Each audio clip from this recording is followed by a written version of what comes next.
I believe that books will never disappear. Interview with George Louis Burgess. What was your first literary reading, Burgess? I believe my first reading was Grimm's Fairy Tales in an English version. I was educated by my father's library, perhaps more than by high school or the university. Can we talk about Donna Leonor, your mother? My mother was an extraordinary person. I should speak above all of her kindness toward me. I tell you a secret of mine.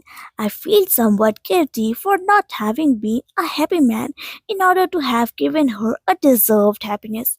I feel guilty. Perhaps I should have been more understanding of her, but I don't know. I suppose that it is true for all children that when a mother dies, we feel that we have taken her for granted, as we do with the moon or the sun or the season. We feel we have abused her.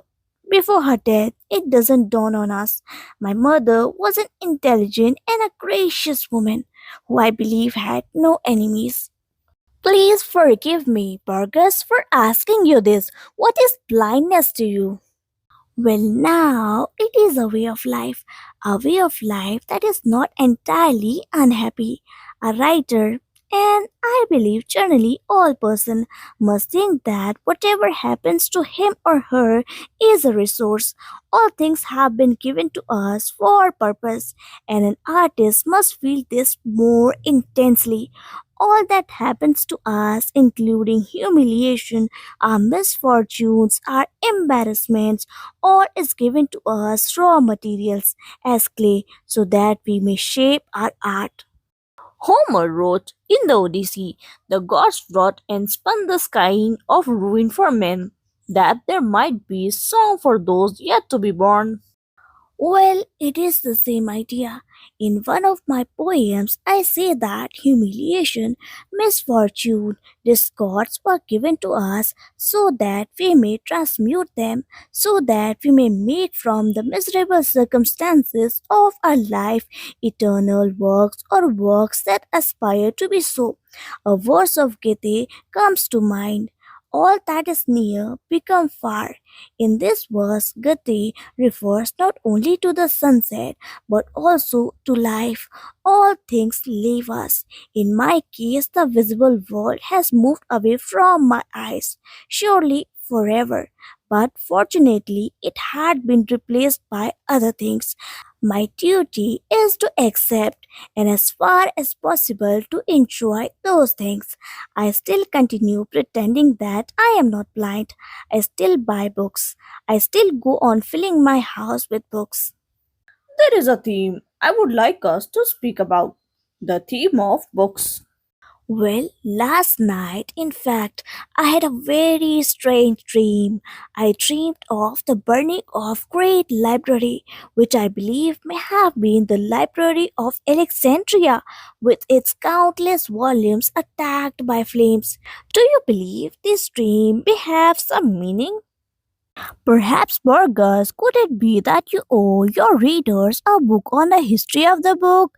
Have you ever thought of writing such a book? Dear me, no. But it is an excellent idea. It would be wonderful to write a history of book. I keep it in my mind, although I don't know if an 83-year-old man can set such a project for himself. Hmm, I now remember that Spengler, in his Decline of the West, predates my attempt, for in it he writes remarkable comments on books. In one of your essays, you quote the words of Bernard Shaw: every book worth being reread has been written by the Spirit. Oh, yes, I completely concur with that notion. Since a book goes beyond its author's intention, the author's intention is a meager thing, a fallible thing. In book, in every book, there is a need for something more, which is always mysterious. When we read an ancient book, it is as though we were reading all the time that has passed from the day it was written to our present day. A book can be full of errors, we can reject its author's opinion, disagree with him or her, but the book always retains something secret, something mortal, something magical which brings happiness. Burgess, what is poetry? How would you define it? I believe that poetry is something so intimate, so essential that it cannot be defined without oversimplifying it. It would be like attempting to define the color yellow, love, and the fall of leaves in the autumn. I believe that poetry is the aesthetic act, that poetry is not the poem, for the poem may be nothing more than a series of symbols. Poetry, I believe, is the poetic act that takes place when the poet writes it, when the reader reads it, and it always happens in a slightly different manner. When the poetic act takes place, it seems to me that we became aware of it. Poetry is a magical, mysterious, and unexplainable, although not comprehensible event. If one doesn't feel the poetic event upon reading it, the poet has failed. Burgess, what is important in the art of poetry is finding the precise words. To a great extent, those precise words are what elicit the emotions.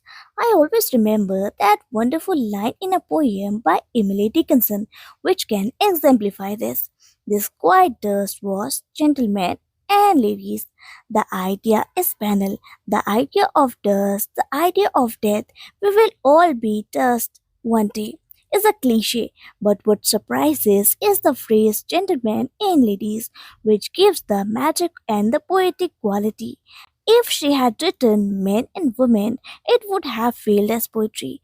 It would have been trivial, but finding the precise words she wrote, this quiet dust was gentlemen and ladies.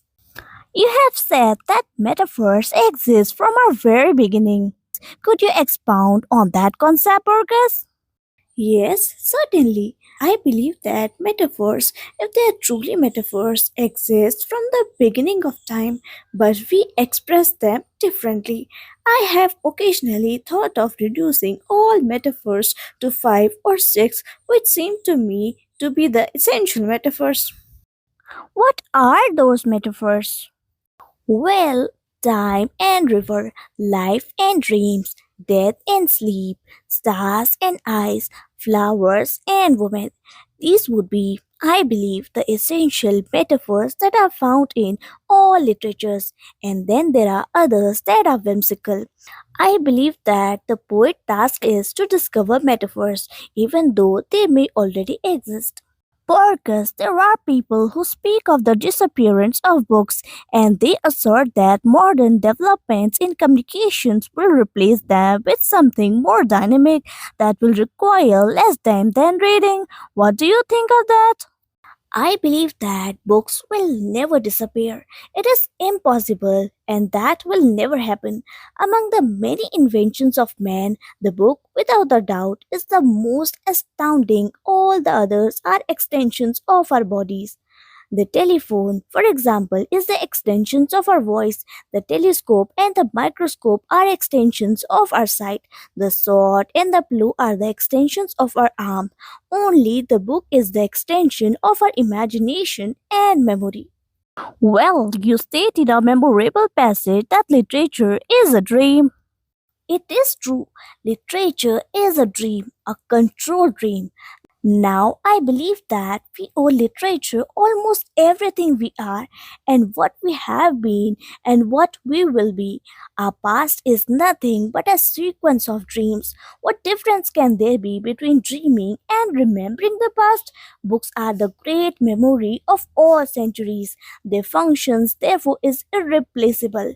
If book disappears, surely history would disappear and surely man would disappear.